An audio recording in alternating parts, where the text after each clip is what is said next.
In the bitter grip of January 1946, amid the skeletal ruins of Cologne's ancient cathedral, a frigid wind howled through shattered streets blanketed in snow and ash. The air carried the acrid scent of lingering rubble-crumbled stone mixed with the faint, pervasive odor of decay from unburied debris.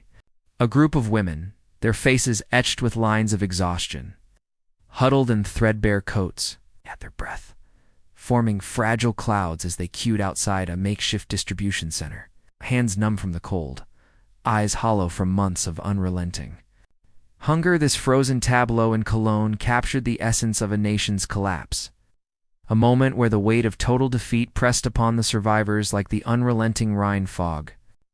Cologne, once a thriving industrial heart on the western edge of the Reich, had endured over 262 air raids by Allied bombers, culminating in the devastating assaults of 1944 and early 1945.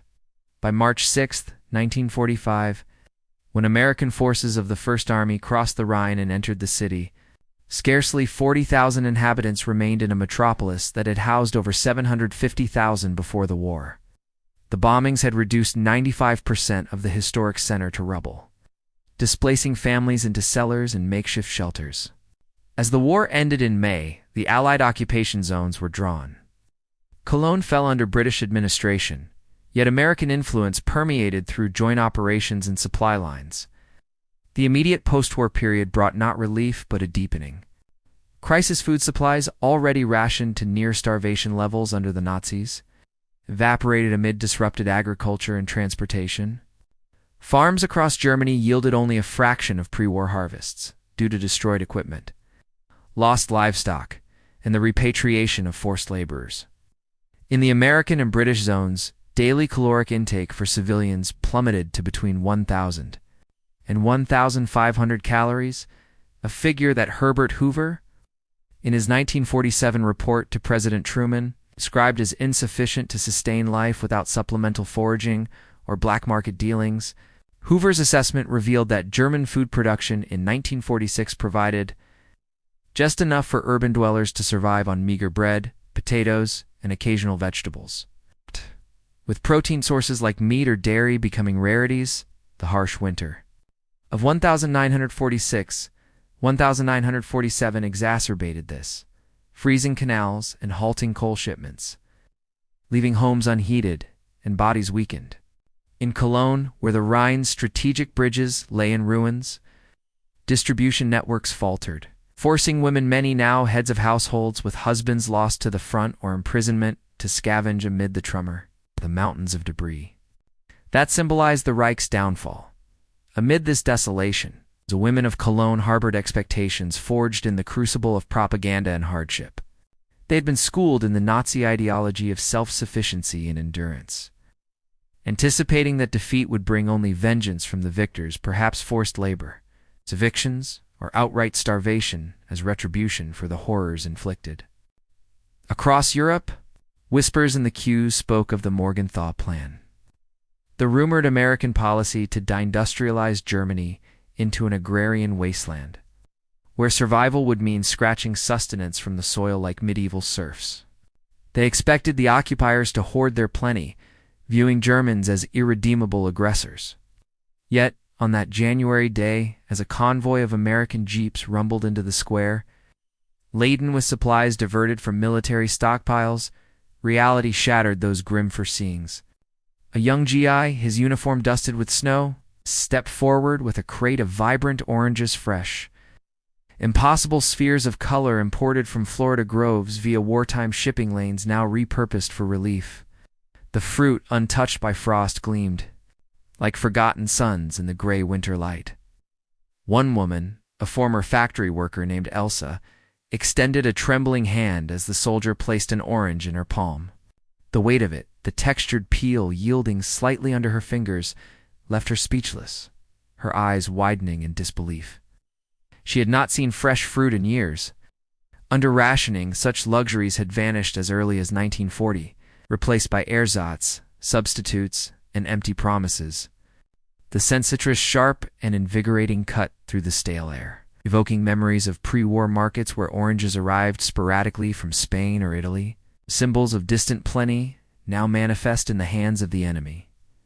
This encounter was no isolated anomaly but part of a shifting tide in American policy, documented in declassified directives and aid logs. Initially, Joint Chiefs of Staff Directive 1067, issued in April 1945, mandated a harsh occupation, no fraternization, no sharing of military rations, with food imports limited to prevent disease and unrest without fostering recovery. Lucius D. Clay, military governor of the American Zone, enforced this with rigor, noting in his memoirs that surplus food was often destroyed rather than distributed, a policy that bred resentment. A university professor in the Ruhr region lamented in a 1946 letter, "Your soldiers are good-natured ambassadors. They create unnecessary ill will by pouring leftover cocoa into the gutter when it is badly needed in our clinics." Yet as communism loomed in the Soviet zone, pragmatism prevailed. By late 1945, informal acts of kindness by GI sharing rations or candy began to erode the barriers. Official aid followed. The Cooperative for American Remittances to Europe Care, founded in November 1945, dispatched its first packages to France in May 1946, reaching Germany by year's end. These boxes, repurposed from surplus Army 10-inch-1 rations, contained canned meats, margarine, sugar, and dried fruits like raisins and preserves, echoes of abundance that supplemented the meager 1,200-calorie allotments. In Cologne, British authorities coordinated with American logistics, allowing crates of fresh produce to filter through ports like Antwerp. Hoover's mission in early 1946 quantified the crisis. Over 60 million Germans faced malnutrition, with edema cases rising in urban centers. His report urged increased shipments, leading to 1.4 million tons of food imported by mid-1947. Personal accounts from aid workers describe scenes akin to Cologne's. In Berlin, families carried care packages through rubble, their contents including honey and chocolate that evoked tears of gratitude. One GI's diary entry from the Rhineland noted, "Handed out oranges to a group of Frauen today. They stared like they'd seen gold.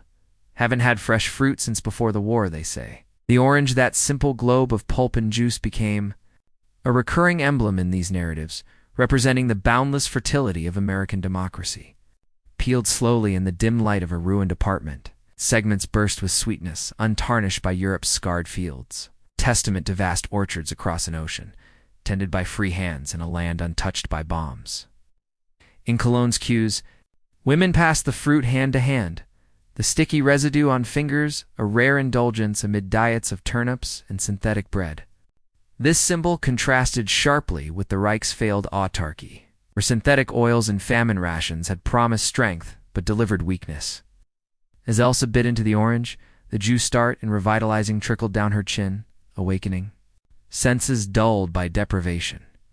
It whispered of a system where innovation and trade flourished, not under diktat, but through individual enterprise, yielding harvests that could cross seas to feed foes. This unexpected bounty ignited a profound transformation in perceptions, reshaping ideologies scarred by 12 years of totalitarian rule. The women, conditioned to view the West as decadent imperialists, now confronted evidence of empathy and excess. What they anticipated as punitive occupation evolved into a bridge toward reconstruction. Graffiti scrawled on Munich walls in that same winter, "Americans, give us something to eat, or we won't forget." Hitler captured the desperation, yet in Cologne, such sentiments softened as aid flowed. General Clay articulated the shift in a 1946 cable. "There is no choice between being a communist on 1,500 calories a day and a believer in democracy on 1,000 calories.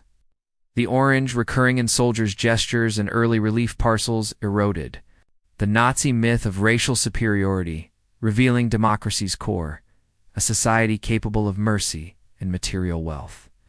Women like Elsa, once ardent in Hitler Youth Auxiliaries, began to whisper of American plenty as a model, not a threat. By 1947, as the Marshall Plan formalized this, aid injecting $1.4 billion into Germany, the ideology of freedom took root. transforming vanquished minds from resentment to reluctant admiration. In Diaries Unearthed from the Era, one Cologne resident wrote, "The fruit from their hands mends what bombs broke, not just bodies, but beliefs in a better order."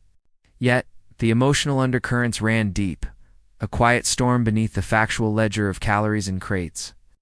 In the women's speechless gaze lay not just hunger sated, but a flicker of lost innocence, a mourning for the world war had devoured.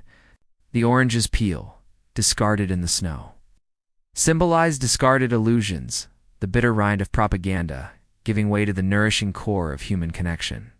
For many, this moment evoked a profound sorrow. The realization that such abundance had existed all along, withheld by leaders who prioritized conquest over care. It stirred reflections on the cost of ideology, where blind loyalty led to barren winters, while democracy's fruits arrived unbidden, offering renewal. In the epilogue of this winter's tale, the orange endures as a poetic harbinger, linking personal astonishment to the grander verity of freedom's yield. From the ruins of Cologne rose a tentative harvest, where democracy's abundance, forged in liberty's soil, quenched not only thirst, but the soul's yearning for dignity. In granting the impossible, a simple fruit illuminated the truth. True power lies not in domination, but in the generous overflow of a free people's prosperity, turning enemies into equals under winter's impartial sky.